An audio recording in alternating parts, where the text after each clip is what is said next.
Don't assault conservatives on college campuses. Don't go after ICE. Just small little things. Just a little bit like decency.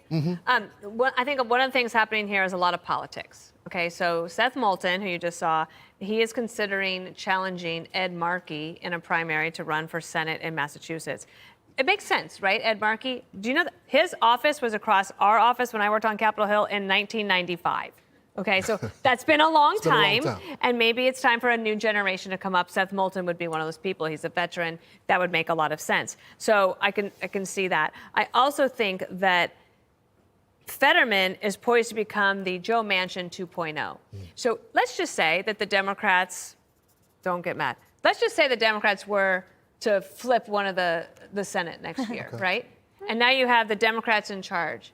Like he could be the Manchin guy. Or let's say even if they don't, he's like the only one who could actually cut deals with Republicans. So he's sitting in the catbird seat. He's not gloating about it or anything, but if I were John Fetterman, I wouldn't change parties either.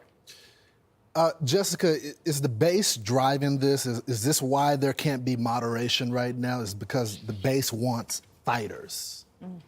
Well, the base wants fighters, but the base doesn't want people to die. Those are very separate issues. And the conversation that Fetterman was having with Maria and something that he posted on Twitter, which the deputy White House press secretary did as well, was this chart that Axios published about this rise in left-wing violence. And the right was gleefully tweeting it, ignoring the fact that the right-wing violence was much larger than the left-wing violence, which is the truth about it. And you can go anywhere you want for these statistics. You can go to Cato, you can go to the Government Accountability Office, you can go to the Center for, Strategic and International Studies to see that.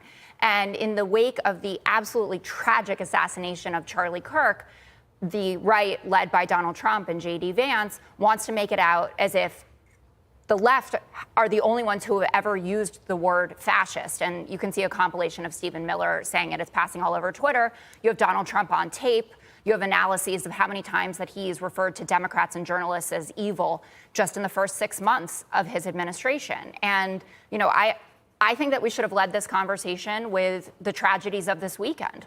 We had more mass shootings, which is just the daily occurrence in American life. And Kash Patel, J.D. Vance, and Donald Trump, Caroline Levin as well, out there with a very different narrative than I would think that they would have, but because it doesn't add up for them. The guy who drove up to the Mormon church, set the place on fire, killed 5 people, shooting them, was a Trump supporter. He had a Trump Vance flag in his backyard, which some on the right are trying to say that it said stop Trump.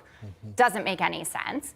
And if a leftist or someone had killed someone and had a Dark Brandon flag or a Biden-Harris flag, you don't think that Kash Patel, that would have been the first thing that he would have said? Yeah, because the right is going everywhere saying, go after the Mormon people. There's a difference. There's a difference when there's one person, a one-off, and people that are going it's not a on the day-to-day Go back basis. to the Axios chart, and you can see how much of a not one-off it is. The hypocrisy is astounding. If you want to have a message of tolerance and let's get these people the mental health they need, because he needed mental health, so did the guy in North Carolina who killed 3 people at that waterfront bar, a veteran, people who we ignore and don't treat. People said warning signs for decades that had been ignored. Make that your message no matter who's killing people. But when the shoe is on the other foot and you can't demonize the left for this one, they say nothing. Nothing. It was just about anti-Christian bias. It was a Christian, by the way, killing other Christians. Jesse, is this the right being hypocritical here? Well, we're not inciting people to go kill Mormons. Like you're inciting people to attack ICE, like you're inciting people to attack Republicans. That doesn't happen. And if you look in the inner cities, Democrats are slaughtering each other day after day after day, and you don't say anything about that. You ask this question, well, does the base want people to die? Yeah. Did you see the poll where it was like 20% of Democrats said they believed in political assassinations? Did you watch the aftermath of the Charlie Kirk killing? I mean, everybody was clapping on campus. Yeah, he deserved it, Jessica. Now, if I had won a swing state Senate race after having a stroke against Moneybags celebrity Republican, I think people should listen to me. This guy is like a symbol for the working class. He even has the hoodie. And you'd think the Democrats would listen to him. They don't listen to him. They listen to crazy liberal ladies in the cities. And I do feel conflicted, though, because, you know, Jessica, when people say, oh, you know, there's this guy and these ICE people are so crazy, I get mad because it's a lie. But then when she says these ICE people are abducting and kidnapping innocent hairdressers and sending them to dungeons to be tortured, I think, well, that's scaring a lot of illegals to go home themselves. So the next time Jessica brings up all these scare stories about all of these illegals getting rounded up indiscriminately, innocent people being sent overseas, I'm just going to say I agree. Because 2 million illegals have seen these scare tactics that Jessica likes to talk about, and they have left by themselves. And that is actually working on Donald Trump's immigration policy's behalf. So, Emily, there was just an assassination on a college campus. They're still terrorizing conservatives on college campuses. There was just an attempted assassination on ICE officers. They're still targeting ICE, getting in their faces. They're even calling the Border Patrol racist, which is 50% Hispanic. So they keep saying both sides turn down the temperature, but there hasn't even been a little adjustment.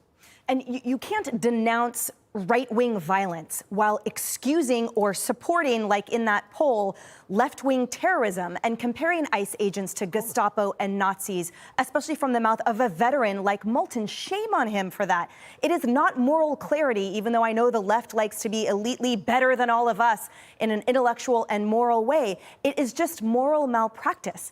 And it's breeding that kind of chaos that all of this is stemming from. So when you see someone like Senator Fetterman and people sort of being like, well, this must make him a Republican. When did common sense make you have to switch parties from that? Why? You can always switch from a complete delusion and incendiary fomenting point of view to common sense and stay within whatever title you want to have in your party. So I think it makes him this rare Democrat that he is willing to admit that cheap insults get you nowhere, but also that rhetoric matters. And I'm not quite sure why the rest of the leadership in the Democrat Party can't sit down and stand shoulder to shoulder just one time and say, turn it down. And I must say, unequivocally, the president and Caroline Leavitt and the FBI director came out and unequivocally condemned that violence, that shooting of the Mormon church. They called it for what it is. Immediately, we have heard more from this administration about that guy's politics than Tyler Robinson's or the kid who shot the detainee at ICE.